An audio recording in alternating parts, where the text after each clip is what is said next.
मैं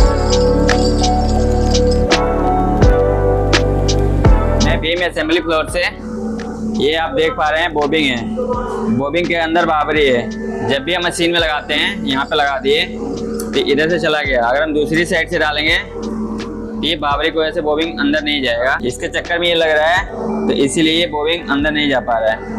इसके लिए हमने एक टूल मंगवा दिया, आप देख पा रहे हैं। और जब भी हमें करना होता है, ये आप देख पा रहे हैं,